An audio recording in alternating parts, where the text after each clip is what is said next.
Hey friends, for tonight's dish we have some delicious garlic parmesan breadsticks. This was very delicious and will leave you licking those fingers and making more. So if you're interested, stay tuned and don't forget guys, enjoy. Alright, so the first thing you want to do is take a bowl. So here I have a 1/4 cup of water, and what I'm going to do is sprinkle my yeast, because what you want to do is activate the yeast. And that's just going to take a couple minutes. So here I have some warm water, and I'm going to sprinkle my yeast right on top of that. And you want to leave this so the yeast can activate. So you want to leave this for about 5 minutes until your water becomes nice and foamy and almost cloud-like. So we're going to set this aside. Alright, next step, in my plate here I have about 2 cups of flour, all-purpose flour, but bread flour would be better, but you can also use this too. So I'm going to take my 1 tablespoon of sugar, this is granulated sugar I have here, and add that to my flour. I'm going to take a 1/2 tablespoon of salt, and I'm going to add that right in there. And then I'm going to take my 2 tablespoons of butter, and I'm going to add that to my mixture. Alright, so after I've done adding my butter, here is my yeast, and I'm just going to add 1 cup of water to my yeast after it's finished. And now I'm going to go bring my bowl back here, and I'm going to add my yeast right into my mixture. And you want to mix this together until it is nice and thick.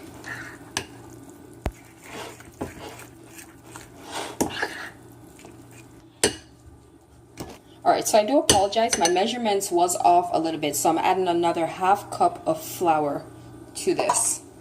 My measurements was a little off with the water. So now I'm just going to go ahead and mix this. And you want to get this into a nice dough. So if you have like a mixer, that would be nicer.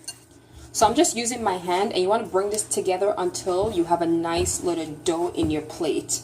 And then you just want to knead this.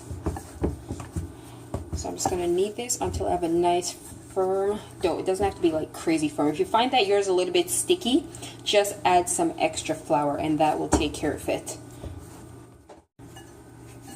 Alright, so on a clean surface, I have my dough here, and I've been kneading my dough for a little over 2 minutes now. So I'm just going to knead it for another minute on a clean surface. As you can see, my dough looks nice. It's not sticky or tacky. It's just perfect. So with my rolling pin now, you can get this from Walmart, any local super center, or sometimes even some of the dollar centers sell them. So with my rolling pin now, you want to go ahead and roll this out as much as you can, right until your dough is pretty much flat. Alright, so once my dough is finished now, I'm just going to go ahead and cut. I just want to gently cut them. So you just want to slit them down. So we're going to make them about this thick. You can make them as thick as you want though. And then once you pick it up, you're gonna mold it again, so don't worry about it. I probably should have oiled my counter a little bit. So once I knead them in my hand just for a little bit, you want to just go ahead and rub and try to mold them into breadsticks by rubbing them and lengthening them in my hand like this. But if you have your own creative way of doing this, you can go ahead and do it like that too. There is definitely no right or wrong way. So I'm just gonna pull, and then you want to make them into as nice of a elongated shape as you can get. So now I have my baking pan here, which I've greased with a little bit of oil, and once I'm done shaping my breadsticks, I'm going to go ahead and add them to it. So with your breadsticks, one way I find that works to lengthen them is you just hold them like this, and as you can see, it starts to stretch, and then you flip it over, and then it lengthens it, and then you just slowly roll it in your hands to make it, just give it a little bit more of a perfect form while it's elongating like that. And then you'll have your breadstick, and then you can just go ahead and add it to your baking pan and continue.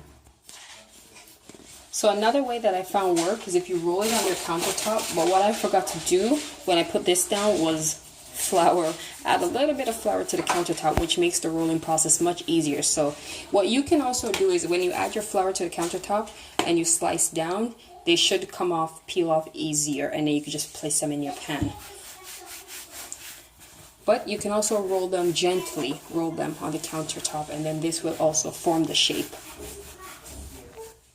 Alright, so after I'm done placing my last one, what you want to do now is take a little cloth and you want to cover these and put these in a warm spot, preferably your oven or somewhere warm. You can preheat your oven just for like 2 minutes and then turn it off and place these inside and let these rise for about 45 minutes to an hour. And then I'll see you guys. Alright, so we will be back. Alright, so my first batch of dough had a little bit of an accident. So we're gonna use, this is the second batch. So here I have a little bit of melted butter, about 1 to 2 tablespoons. And I'm just gonna add a pinch of salt in here, just a pinch. And then I'm gonna add a little bit of garlic powder. And then with my little basting brush now, I'm just gonna mix this all together. If you want to spice this up now, I'm going to add a little bit of parsley to mine, or you can add a little bit of oregano. It all depends on what you want to add to yours. And then I'm going to mix this together nicely, and then we're going to baste each of our breadsticks now with this. And then you're going to want to bake this for about 50 minutes on 400 degrees, or until it's a nice golden color. So you want to make sure you baste each of these nicely with this.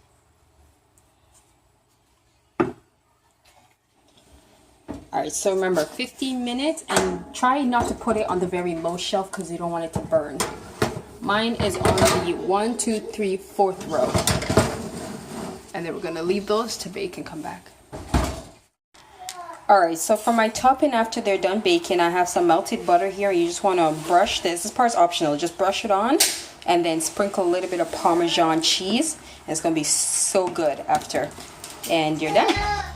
Alright guys, that is the end of the finished dish. I hope you guys try out this recipe. You will definitely keep making it. That's how good it was taken from me. So I hope you guys enjoyed this video, and I'll see you for the next video. Thanks for watching. Bye.